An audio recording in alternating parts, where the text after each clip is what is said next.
जय जय श्री राधे, जय जय श्री राधे, जय जय श्री राधे। अध्याय 16। चित्रकेतु को पुत्र के जीवात्मा और संकर्षण देव का दर्शन। श्री सुखदेव जी ने कहा, परीक्षित, उसके बाद देवर्षि नारद ने मृत राजकुमार के जीवात्मा को शोकाकुल राजा और रानी के सामने बुलाया और कहा। उसके बाद देवर्षि नारद ने मृत राजकुमार के जीवात्मा को शोकाकुल राजा और रानी के समीप बुलाया और कहा, हे जीवात्मा, तुम्हारा कल्याण हो। देखो, तुम्हारे माता पिता सहृदय संबंधी तुम्हारे वियोग में अत्यंत शोकाकुल हो रहे हैं, इसलिए तुम अपने शरीर में आ जाओ और शेष आयु अपने सगे संबंधियों के ही साथ रहकर व्यतीत करो। इस प्रकार जीवात्मा ने कहा। इस पर जीवात्मा ने कहा, हे देवर्षि, मैं अपने कर्मों के अनुसार न जाने कब से अनेक योनियों में भटक रहा हूँ। उनमें किस जन्म में ये मेरे माता पिता हुए, मुझे कुछ भी याद नहीं है। सभी जन्मों में अलग अलग माता पिता और संबंधी रहते हैं। उनका वह संबंध तभी तक रहता है जब तक वह उस योनि में रहता है। जब तक वह जिस शरीर में रहता है उसे ही अपना समझता है, उस शरीर से जाते ही उसका मोह उस शरीर से समाप्त हो जाता है। इसका न कोई अपना है, न पराया, न कोई प्रिय है और न कोई अप्रिय। यह आत्मा तो शरीर के कर्मों का साक्षी मात्र है और स्वतंत्र है। यह आत्मा तो शरीर के कर्मों का साक्षी मात्र है और स्वतंत्र है। इसलिए यह शरीर आदि के गुण दोष अथवा कर्म फल को ग्रहण नहीं करता, सदैव ही उदासीन भाव से यह रहता है। अतः अब मुझे इस शरीर से कोई मोह नहीं है। मेरी यात्रा प्रारंभ हो चुकी है और मुझे आगे जाना है। राजन, ऐसा कहकर वह जीवात्मा वहां से चला गया। उसकी बात सुनकर वहां उपस्थित सभी लोग विस्मित होकर एक दूसरे का मुख देखने लगे। उनका शोक समाप्त हो गया। उसके बाद उस मृत बालक को ले जाकर उसकी अंत्येष्टि संस्कार कर दिया गया। जिस सौत ने उस बच्चे को विष दिया था वह बाल हत्या के अपराध के कारण श्रीहीन हो गई। उसने यमुना तट पर जाकर ब्राह्मणों के आदेश अनुसार बाल हत्या के पाप का प्रायश्चित किया। चित्रकेतु को भी संसार की क्षण भंगुरता का ज्ञान हो गया, इसलिए उसने भी घर बार राजपाट छोड़ दिया और यमुना में स्नान करके धार्मिक क्रियाएं की। उसके बाद उसने मौन रहकर देवर्षि नारद और महर्षि अंगिरा के चरणों की वंदना की। उन्होंने प्रसन्न होकर उसे ज्ञान का उपदेश दिया। देवर्षि नारद ने कहा, हे ओंकार स्वरूप, हे वासुदेव, आप संकर्षण रूप में चित्त, बुद्धि, मन और अहंकार के अधिष्ठाता हैं। मैं आपके इस चतुर्वर्य रूप को बार बार नमन करता हूँ। मैं आपके इस चतुर्वर्य रूप को बार बार नमन करता हूँ। आप विशुद्ध विज्ञान स्वरूप हैं। आप परमानंद के मूर्त रूप हैं। आप परम शांत और निर्विकार हैं। आप समस्त इंद्रियों के प्रेरक, परम महान और विराट स्वरूप हैं। मैं आपको नमन करता हूँ। हे प्रभु, आप सर्वश्रेष्ठ हैं। आप दृष्टा हैं, सच्चिदानंद स्वरूप हैं। मैं आपको बार बार नमन करता हूँ। राजन, इस प्रकार देवर्षि नारद और महर्षि अंगिरा चित्रकेतु को ज्ञान का उपदेश देकर ब्रह्मलोक को चले गए। राजा चित्रकेतु ने 7 दिन तक केवल जल पीकर एकाग्र मन से भगवान की स्तुति की। उस स्तुति से राजा चित्रकेतु को विद्याधरों का अखंड आधिपत्य प्राप्त हो गया। कुछ ही दिनों में इस विद्या के प्रभाव से उसका मन शुद्ध हो गया और देवादिदेव भगवान शेष जी के चरणों के समीप पहुंच गए। वहां उन्होंने देखा कि भगवान शेष जी सिद्धेश्वरों के मंडल के मध्य विराजमान है। भगवान शेष के दर्शन करते ही राजा चित्रकेतु के सारे पाप नष्ट हो गए और उनका अंतकरण शुद्ध और निर्मल हो गया। हृदय में भक्ति भाव उमड़ आया और नेत्रों से प्रेम के अश्रु छलकने लगे। शरीर का रोम रोम खिल उठा। उन्होंने भगवान शेष को नमस्कार किया और उनकी पूर्ण भक्ति भाव से स्तुति की। राजा चित्रकेतु ने कहा, हे अजित जितेंद्रिय एवं समदर्शी साधुओं ने आपको जीत लिया है। राजा चित्रकेतु ने कहा, हे अजित जितेंद्र एवं समदर्शी साधुओं ने आपको जीत लिया है। आपने भी उन्हें अपने वश में कर लिया है। आप धन्य हैं। जो भी निष्काम भाव से आपकी उपासना करते हैं उन पर आप अपनी कृपा करते हैं। आप ही इस जगत के जन्मदाता, पालनकर्ता और संहारक हैं। ब्रह्मादि भी आपके अंश हैं, फिर भी वे पृथक रूप से अपना कार्य संपन्न करते हैं। सूक्ष्म से सूक्ष्म परमाणु और विशाल से विशाल पदार्थों और जीवों में आप ही विराजमान हैं, फिर भी आप उसके आदि मध्य और अंत से रहित स्वतंत्र हैं।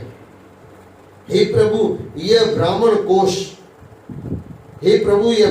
कोश जो पृथ्वी आदि एक से एक दो गुने 7 आवरणों से घिरा है और अपने ही समान ऐसे दूसरे करोड़ों ब्रह्मांडों के सहित आप में एक परमाणु के समान घूमता रहता है, फिर भी उसे आपकी सीमा का पता नहीं है। इसलिए ज्ञानी आपको अनंत कहते हैं। हे परमात्मा, आप ज्ञान स्वरूप और निर्गुण हैं। आपने जिस भागवत धर्म का निरूपण किया है वह कभी परमार्थ मार्ग से विचलित नहीं होता। आपने जिस भागवत धर्म का निरूपण किया है वह कभी परमार्थ मार्ग से विचलित नहीं होता। आपके दर्शन मात्र से ही मनुष्यों के सारे पाप क्षीण हो जाते हैं। आपके नाम के प्रभाव से चांडाल और नीच व्यक्ति भी इस संसार चक्र से मुक्त हो जाते हैं। आप ही संपूर्ण जगत की आत्मा है। इस संसार में प्राणी जो कुछ भी करते हैं उसे आप तत्काल जान जाते हैं। आपका स्वरूप अत्यंत शुद्ध है। मैं आपको नमन करता हूं। चित्रकेतु की स्तुति से प्रसन्न होकर भगवान शेष ने कहा, हे राजन, देवर्षि नारद और ऋषि अंगिरा ने तुम्हें जो उपदेश दिया है उसके द्वारा तथा मेरे दर्शन से तुम पूरी तरह से सिद्ध हो चुके हो। मैं ही जगत की आत्मा हूँ। यह जगत मेरे द्वारा ही कल्पित है और स्वप्नवत है। सोया हुआ पुरुष जिसकी सहायता से अपनी निद्रा और उसके अतीन्द्रिय सुख का अनुभव करता है वह ब्रह्म मैं ही हूँ। उसे तुम अपनी आत्मा समझो। पुरुष निद्रा और जागृति दोनों ही अवस्थाओं का अनुभव मेरे द्वारा ही करता है। जब जीव मेरे स्वरूप को भूल जाता है तब वह अपने को अलग मान बैठता है। इसी से उसे संसार के चक्र में फंसना पड़ता है। जब जीव मेरे स्वरूप को भूल जाता है तब वह अपने को अलग मान बैठता है। इसी से उसे संसार चक्र में फंसना पड़ता है और जन्म मृत्यु के चक्र में पड़ा वह घूमता रहता है। यह मनुष्य योनि ज्ञान और विज्ञान का मूल स्रोत है।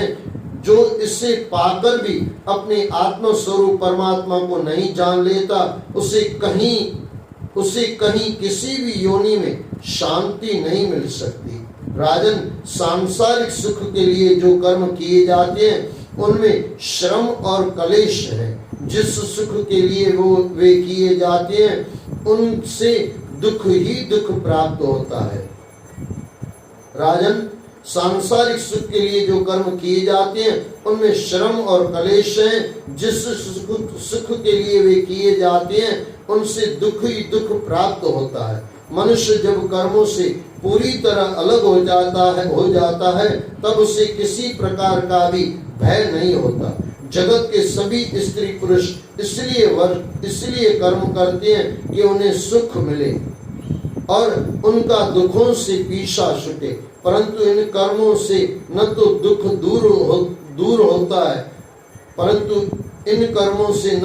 दूर होता है और न उन्हें सुख की प्राप्ति होती है। जो लोग योग मार्ग का तत्व समझने में चतुर हैं उनको भली भांति समझ लेना चाहिए कि जीवन का सबसे बड़ा स्वार्थ और परमार्थ केवल इतना ही है कि वह ब्रह्म और आत्मा की एकता का अनुभव कर ले। जो लोग योग मार्ग का तत्व समझने में चतुर हैं, उनको भली भांति समझ लेना चाहिए कि जीवन का सबसे बड़ा स्वार्थ और परमार्थ केवल इतना ही है कि वह ब्रह्म और आत्मा की एकता को अनुभव कर ले। राजन, श्री हरि के वचन सुनकर चित्रकेतु को ब्रह्म ज्ञान हो गया और शेष भगवान अंतर्ध्यान हो गए। अध्याय 17वां, चित्रकेतु को पार्वती का श्राप। श्री सुखदेव जी ने कहा, परीक्षित, भगवान संकर्षण के अंतर्ध्यान होते ही विद्याधर चित्रकेतु आकाश मार्ग से स्वच्छंद घूमने लगा। वह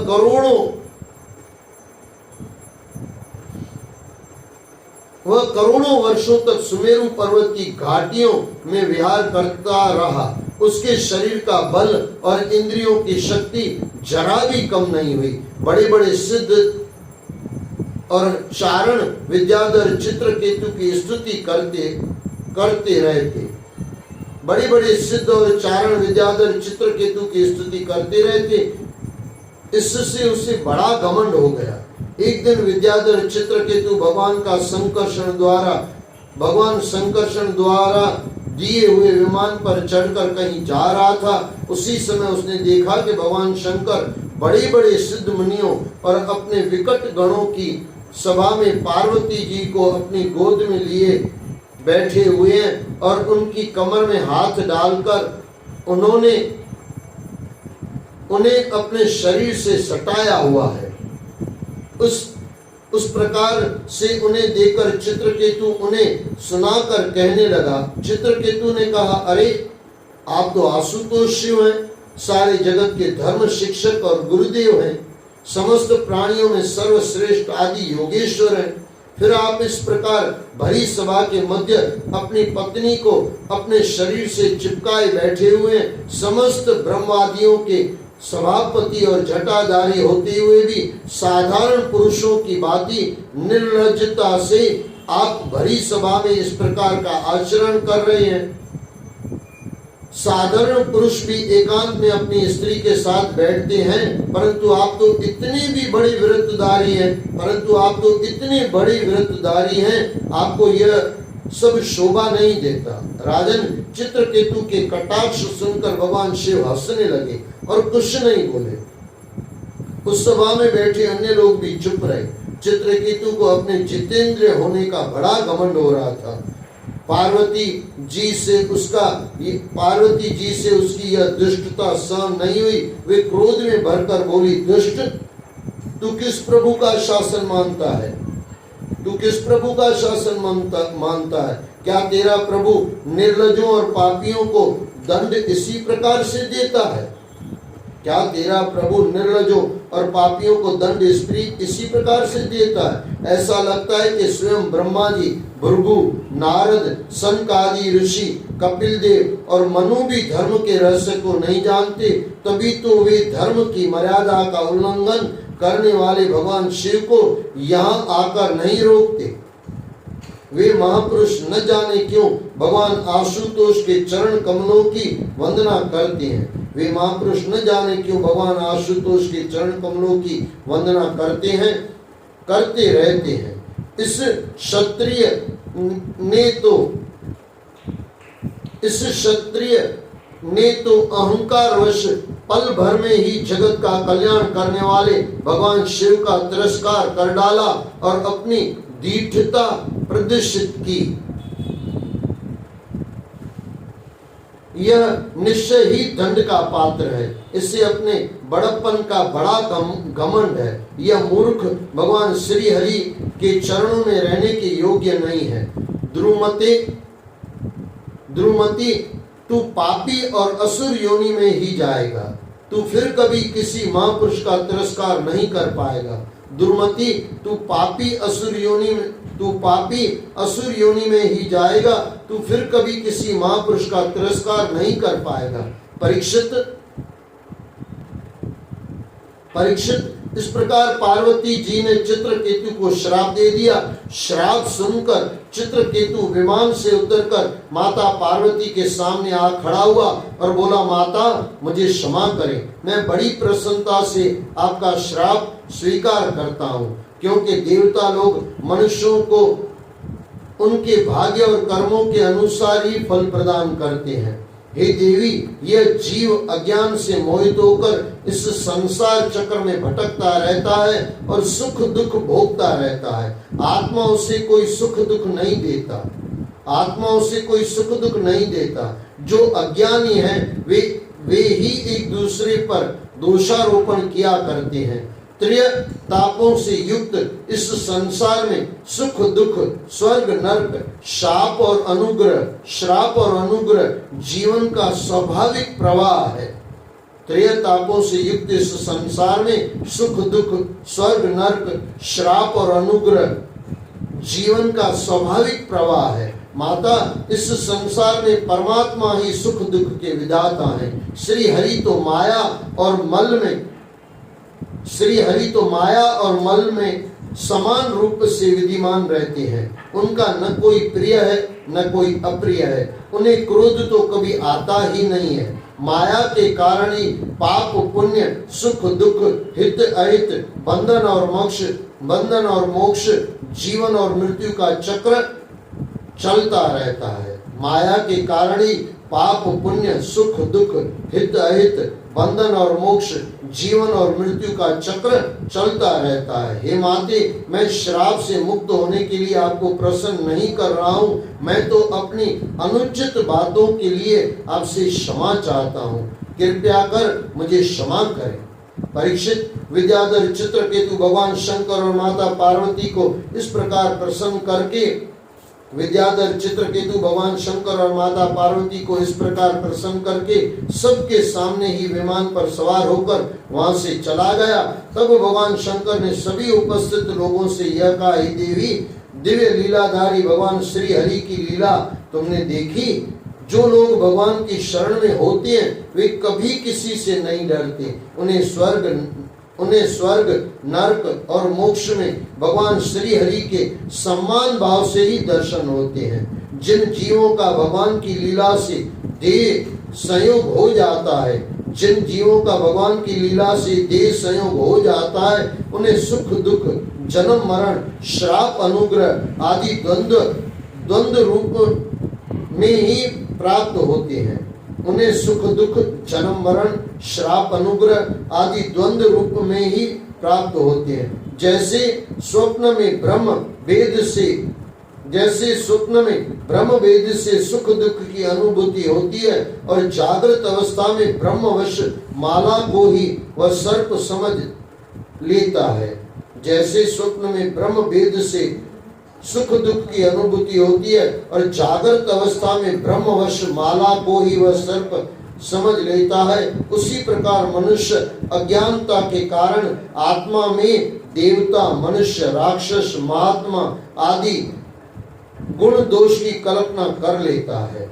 जिसके पास ज्ञान और वैराग्य का बल होता है, जो भगवान वासुदेव के श्री चरणों में भक्ति भाव रखता है, उनके लिए इस जगत में कोई भी वस्तु हेय नहीं है, उपादेय नहीं है, इसलिए वे उनसे राग द्वेष नहीं करते। भगवान की लीला का रहस्य जानना अत्यंत कठिन है। भगवान की लीला का रहस्य जानना अत्यंत कठिन है। वे सभी प्राणियों के आत्मा हैं, इसलिए सभी प्राणियों के प्रिय हैं। यह परम भाग्यवान चित्रकेतु भी उन्हीं भगवान श्री हरि का प्रिय अनुचर है, शांत और समदर्शी है। मैं भी उन श्री हरि का प्रिय हूँ, इसलिए उनके विषय में मैं तुम्हें किस प्रकार का भी आश्चर्य नहीं करना चाहिए, इसलिए उनके विषय में तुम्हें किसी प्रकार का भी आश्चर्य नहीं करना चाहिए। परीक्षित, इस प्रकार भगवान शंकर ने उपदेश देकर पार्वती को शांत किया। भगवान के परम प्रेमी भक्त यदि चाहें तो भी बदले में देवी पार्वती को श्राप दे सकते थे। परीक्षित, इस प्रकार भगवान शंकर ने उपदेश देकर पार्वती को शांत किया। भगवान के परम प्रेमी भक्त यदि चाहते तो वे भी बदले में देवी पार्वती को श्राप दे सकते थे, परंतु उन्होंने उन्हें कुछ भी न कहकर उनके श्राप को सहर्ष स्वीकार कर लिया। साधु पुरुष का यही लक्षण होता है। राजन, ये ही विद्याधर चित्रकेतु दानव योनि का आश्रय लेकर त्वष्टा के दक्षिणाग्न से पैदा हुए। ये ही विद्याधर चित्रकेतु दानव योनि का आश्रय लेकर त्वष्टा के दक्षिण अंग से पैदा हुए थे और उनका नाम वृतासुर पड़ा था, परंतु भगवान की भक्ति से वे कभी विलग नहीं हुए। वृतासुर के जन्म का यही वृतांत है जिसके कारण उन्हें दैत्य योनि में जन्म लेना पड़ा। चित्रकेतु का यह पवित्र चरित्र केवल उन्हीं का नहीं, समस्त विष्णु भक्तों का महात्म्य है। इसे जो भी सुनता है वह समस्त सांसारिक बंधनों से मुक्त हो जाता है। इसे श्रद्धा पूर्वक पढ़कर भगवान श्री हरि का ध्यान करने से परम गति प्राप्त होने में विलंब नहीं होता है। इसे जो भी सुनता है वह समस्त सांसारिक बंधनों से मुक्त हो जाता है। इसे श्रद्धा पूर्वक पढ़कर भगवान श्री हरि का ध्यान करने से परम गति प्राप्त होने में विलंब नहीं लगता है। बोलो सद्गुरुदेव भगवान की जय। अध्याय 70वां पूरा हुआ। जय जय श्री राधे, जय जय श्री राधे, जय जय श्री राधे।